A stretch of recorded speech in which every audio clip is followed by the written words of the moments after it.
Selamat petang, salam sejahtera. Ini keputusan terkini pilihan raya kecil PRK KKB yang mengejutkan kita semua. Dijangkakan Pakatan Harapan akan menang di pilihan raya tersebut kerana kelebihan-kelebihan berikut. Saudara, beberapa jam lagi akan diumumkan keputusan tersebut, tetapi telah pun dapat diramal. Kekalahan bakal dialami oleh Perikatan Nasional.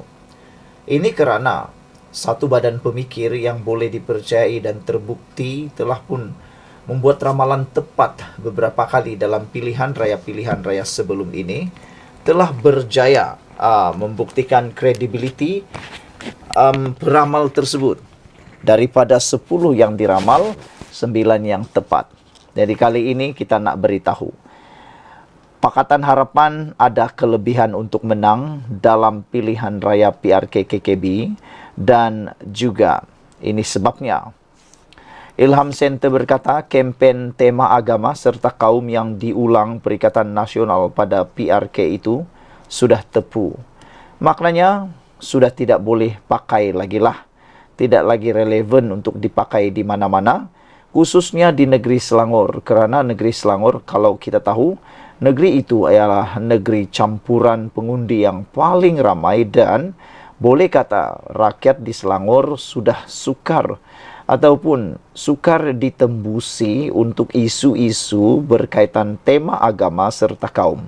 Selangor adalah negeri yang maju, negeri yang kaya, bukan seperti negeri-negeri lain yang mungkin masih boleh menggunakan tema agama dan kaum dalam kempen, dalam mana-mana kempen.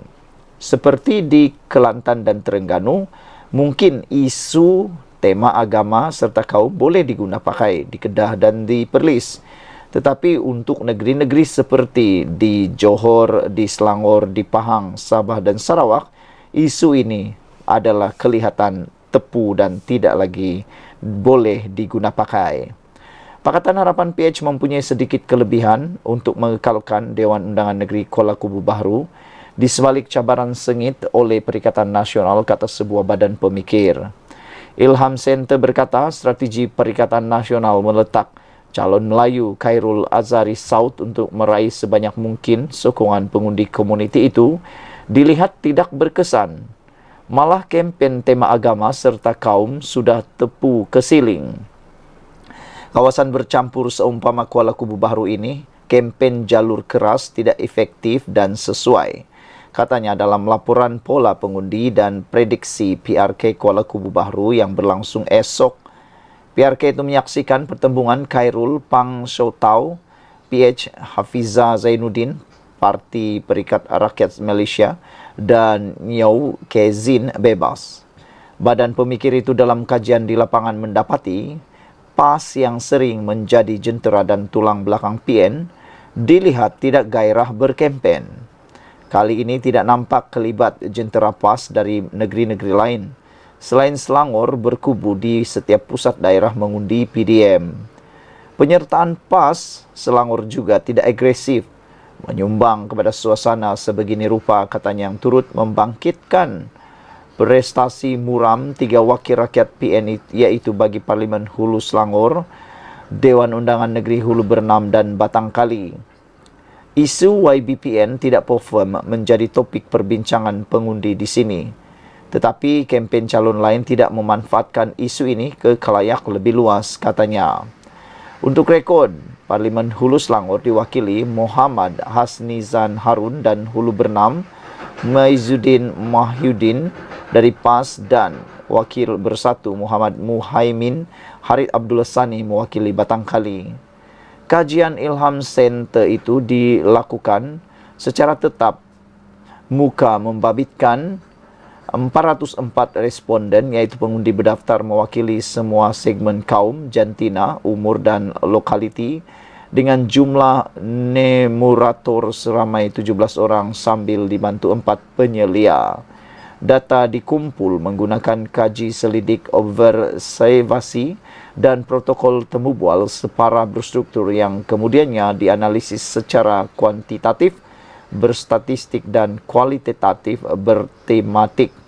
Ralat kesilapan yang ditentukan ialah 4,85% dengan tahap keyakinan sebanyak 95%. Kajian ini turut mendapati hubungan antara UMNO dengan PH yang semakin serasi secara langsung meyakinkan pengundi putih untuk bersama menyokong calon perpaduan kali ini. Pemimpin UMNO hanya mengurus ahli mereka agar menerima semangat kerajaan perpaduan dan kelangsungan parti itu dengan kerajaan demi kebaikan masa hadapan. Sebilangan ahli UMNO yang protes dalam pilihan raya lalu mulai kembali menerima hakikat UMNO bersama Pakatan Harapan kerana tiada apa-apa kelebihan bersama pembangkang di Selangor serta Perikatan Nasional juga tidak menyantuni mereka pasca pilihan raya, katanya lagi. Sekian dulu untuk kali ini. Jangan lupa tinggalkan komen Anda. Tekan butang subscribe. Malaysia kita punya, kita jaga sama-sama cintai Malaysiaku. Bye-bye. Salam sejahtera. Terima kasih kerana bersama dengan saya di Nazilin Unity Channel. Pilihan raya kecil PRK KKB telah pun berlangsung sebentar tadi. Dijangka keputusan penuh akan diumumkan sekitar jam 9 malam ini. Namun demikian, keputusan terkini daripada KKB menunjukkan lebih 40% pengundi sudah turun mengundi dan telah dinyatakan menurut ramalan beberapa penganalisis politik, mereka menganggap kerusi KKB masih akan dimenangi oleh Parti Perpaduan, iaitu Kerajaan Perpaduan, Kerajaan Madani, pimpinan Anwar Ibrahim, Gabungan Pakatan Harapan Barisan Nasional dan juga JRS GPS serta beberapa komponen yang lain. Dikatakan bahawa kemenangan itu bakal dapat dijelmakan dan diramalkan juga bahawa Perikatan Nasional mungkin akan mengalami kekalahan yang lebih teruk kali ini di KKB. Hal ini kerana, kata mereka, tidak ada banyak isu yang boleh diketengahkan oleh Perikatan Nasional. Selain daripada itu, isu-isu yang diketengahkan oleh Perikatan Nasional adalah isu yang sudah lapuk dan tidak lagi relevan untuk pengundi di PRK-KKB, kata beberapa penganalisis politik.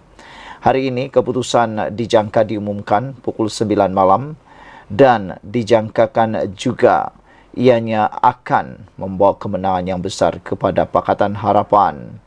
Kita menjangkakan keputusan diperoleh selepas jam 9 malam dan harapnya sebelum perlawanan bola jam 10 malam. Itu jangkaan dibuat oleh Timbalan Pengerusi Suruhanjaya Pilihan Raya SPR Dr. Azmi Sharum mengenai berlangsungnya pilihan raya PRK KKB Dewan Undangan Negeri hari ini. Beliau berkata, jangkaan tersebut dibuat selepas semua kertas undi dibawa ke pusat pengundian rasmi, penjumlahan undi rasmi di Dewan Serbaguna dan Kompleks Sukan Daerah Hulu Selangor. Kita yakin proses penjumlahan berjalan lancar dan cepat, katanya lapor berita harian. Setakat jam 12.30 hari tadi, SPR memaklumkan peratusan keluar mengundi di Dewan Undangan berkenan adalah sebanyak 32.51%. Sebanyak 18 pusat mengundi dengan 74 saluran mengundi mula dibuka dari jam 8 pagi hingga 6 petang, kecuali pusat mengundi di Sekolah Jenis Kebangsaan Cina SKJC Bukit Fraser, Tapak Lama yang mempunyai 40 orang pengundi dan ditutup pada jam 2 petang. Saudara-saudara sekalian, setakat jam 12 petang tadi, mengikut laporan 32.51% pengundi sudah keluar mengundi dan dijangkakan ianya akan terus bertambah. SPR Suruhanjaya Pilihan Raya telah pun mengumumkannya. Sebagai perbandingan sehingga waktu yang sama, peratusan keluar semasa PRK Dewan Undangan Negeri Pelangai dengan seramai 16.456 pengundi berdaftar pada 7 Oktober 2023 ialah 44%. Proses pengundian bagi memilih ahli Dewan Undangan Negeri ADUN baharu di KKB melibatkan 18 pusat mengundi dengan 74 saluran dan akan tamat pada jam 6 petang ini. Jumlah keseluruhan pengundi di kawasan dalam Parlimen Hulu Selangor itu ialah 40.226 pemilih termasuk 863 pengundi awal. Paling ramai pemilih dicatatkan di Sekolah Rendah Agama Bandar utama Batang Kali dengan 5.889 pengundi menerusi 9 saluran berdekatan. Tempat mengundi sama ialah Sekolah Kebangsaan Bandar Baru Batang Kali yang mempunyai 3.182 pengundi dengan 6 saluran pengundian dibuka. Sekian dulu untuk kali ini. Jangan lupa tinggalkan komen anda, tekan butang subscribe, dan pada pendapat anda, siapakah yang akan menang? Salam sejahtera, terima kasih karena bersama dengan saya di Nazlin Unity Channel. Ini keputusan terkini daripada pilihan raya PRK KKB Kuala Kubu Bahru, dan dijangka Dewan Undangan Negeri KKB bakal ditawan perpaduan. Saudara, siapa yang akan menang kita akan ketahui tidak lama lagi. Namun demikian, dalam satu dapatan didapati bahawa Dewan Undangan Negeri KKB akan bakal ditawan oleh perpaduan. Ini sebabnya Naib Presiden Amanah Datuk Mahfuz Omar menyifatkan masyarakat Kuala Kubu Bahru KKB berhasrat untuk memperkukuhkan lagi kerajaan negeri, sekaligus memberi bayangan kerusi itu bakal ditawan perpaduan. Kata beliau, insya-Allah saya penuh yakin calon perpaduan Pang Sho Tau akan berjaya mempertahankan kerusi di Dewan Undangan Negeri DUN KKB. Ini kerana saya nampak rakyat mahu memperkukuhkan kerajaan negeri Selangor. Rakyat lebih melihat kepada pengukuhan kerajaan negeri, katanya. Apatah lagi dengan gaya politik yang tidak berkesudahan, iaitu politik keagamaan dan perkauman yang sempit, katanya ketika dihubungi Harapan Daily hari ini. Beliau diminta mengulas mengenai potensi calon perpaduan menjelang pilihan raya kecil PRK DUN berkenan yang akan berlangsung hari ini. Mengulas lanjut, beliau menyifatkan masyarakat di KKB yang terletak dalam daerah Hulu Selangor itu sebagai golongan yang lebih terbuka. Saya fikir masyarakat KKB ini lebih terbuka berbanding sebelum ini. Ia mudah terperangkap dan isu-isu sebegitu. Isu-isu demikian sudah tidak menjadi keperluan lagi dalam politik baru di negara kita, ujar beliau lagi. Untuk rekod, PRK DUN KKB diadakan susulan kematian penyandangnya Lee Kee Hyong yang mewakili PH pada 21 Mac lalu. PRK kali ini menyaksikan pertembungan 4 penjuru calon daripada 4 yang bertanding. Mereka ialah terdiri daripada 2 pesaing utama, iaitu Setiausaha Akbar kepada Menteri Perumahan dan Kerajaan Tempatan Pang Shok Tau mewakili perpaduan, dan pemangku Ketua Bahagian Bersatu Hulu Selangor Khairul Azhari Saud dari Perikatan Nasional PN. 2 lagi calon yang akan berebut kerusi di Utara Selangor itu adalah Hafizah Zainuddin dari Parti Rakyat Malaysia PRM dan calon bebas Nyaw Ki Zen.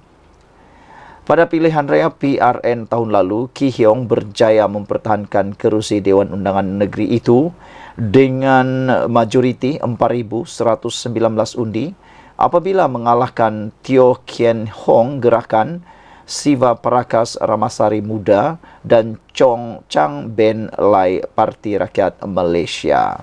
Saudara-saudara sekalian, Ashraf Wajdi Dusuki juga menyeru supaya pengundi Melayu ahli UMNO sokong Pang Tae Syuk. Adakah dengan Pak So Tau ini akan menang dengan seruan daripada Ashraf Wajdi Dusuki ini? Menyeru supaya orang ramai atau orang Melayu dan penyokong parti itu dalam kawasan Dewan Undangan Negeri Kuala Kubu Bahru supaya keluar mengundi Pang Shok Tau pada hari pengundian hari ini. Setiausaha Agung UMNO berkenan berkata, sokongan kepada calon Pakatan Harapan dari DAP itu penting kerana seiring dengan aspirasi kerajaan perpaduan. Sebab itu, pada Sabtu ini, saya selaku Setiausaha Agung UMNO minta seluruh orang Melayu penyokong UMNO, sebab dulu kita pernah sokong calon MCA. Hari ini kita sokong yang mewakili aspirasi kerajaan perpaduan. Siapa dia? Calon nombor 2, Sok Tau. Yang paling penting Sabtu ini kita kena nobatkan YB yang berhormat Pang Shok Tau sebagai calon, sebagai wakil rakyat, katanya dalam ceramah mega perpaduan Grand Finale PRK Kuala Kubu Bahru malam tadi. Sekian dulu untuk kali ini. Jangan lupa tinggalkan komen anda, tekan butang subscribe. Kita jumpa lagi. Bye-bye. Salam sejahtera, terima kasih karena bersama dengan saya di Nazilin Unity Channel. Saudara-saudara sekalian, hari ini disahkan Rosmah Mansur terima berita paling buruk, paling malang, dan pastinya menyusahkan hidup beliau. Belum sampai Najib dapat pembebasan ataupun tahanan rumah jika berjaya dalam semakan beliau di mahkamah, timbul pula berita buruk untuk Rosmah Mansur. Kali ini Rosmah Mansur disaman oleh 10 syarikat dan 1MDB dengan berjumlah ES 346 juta. Kalau 346 juta ini dibundarkan atau dikali dengan nilai mata wang Malaysia, lebih kurang dalam 1 bilion. Rosmah Mansur disaman menghampiri atau melebihi 1 bilion ringgit, tuntut kembalikan barangan mewah yang dibeli. Kesian jugalah kan. Bayangkan mereka menuntut itu semula. 1MDB atau One Malaysia Development Berhad dan 5 anak syarikat serta 4 yang lain memfailkan saman terhadap Datin Seri Rosmah Mansur berhubung ribuan barangan mewah bernilai AS 346 juta didakwa dibeli menggunakan dana syarikat itu yang diselewengkan. Kesemua syarikat terbabit yang bertindak selaku planatif turut menuntut isteri bekas Perdana Menteri itu membayar AS dolar 346 juta 10,489 dolar atau sejumlah amount yang ditafsirkan oleh Mahkamah Tinggi. Kesemua planatif iaitu 1MDB dan 5 anak syarikatnya iaitu 1MDB Energy Holdings Limited, 1MDB Energy Limited, 1MDB Energy Langat Limited, Global Diversify Investment Company Limited, dan SRC International Sendirian Berhad. Planatif lain adalah syarikat pesisir luar iaitu Affinity Equity International Partners Limited, Alson Chance Holding Limited, BlackRock Commodities Global Limited, Blackstone Asia Real Estate Partners Limited, dan Brightstone Jewelry Limited. Saman itu menamakan Rosmah sebagai defendant pertama, manakala Sub 6 Naidas Daswani juga dikenali sebagai Natasha Mirpuri sebagai defendant kedua. Planatif mendakwa bahawa barangan mewah berkenan iaitu antara lain ribuan item jenama barangan kemas, jam tangan dan beg tangan telah dibeli oleh atau untuk Rosmah bukan dengan wang sendiri tetapi dengan dana yang diselewengkan daripada anak syarikat 1MDB. Menurut planatif, dana itu disalurkan melalui pelbagai entiti luar pesisir termasuk Affinity Equity, Alson Change, BlackRock, Blackstone sebelum dibayar kepada 48 vendor berbeza daripada 14 bidang kuasa bagi pembelian barangan mewah berkenan iaitu sebanyak 320 bayaran berjumlah AS 346 juta 10,489 dolar. BlackRock dan Blackstone adalah syarikat dikaitkan dengan sekutu ahli perniagaan dalam buruan Low Tech Joe atau Jolo iaitu Eric Tan.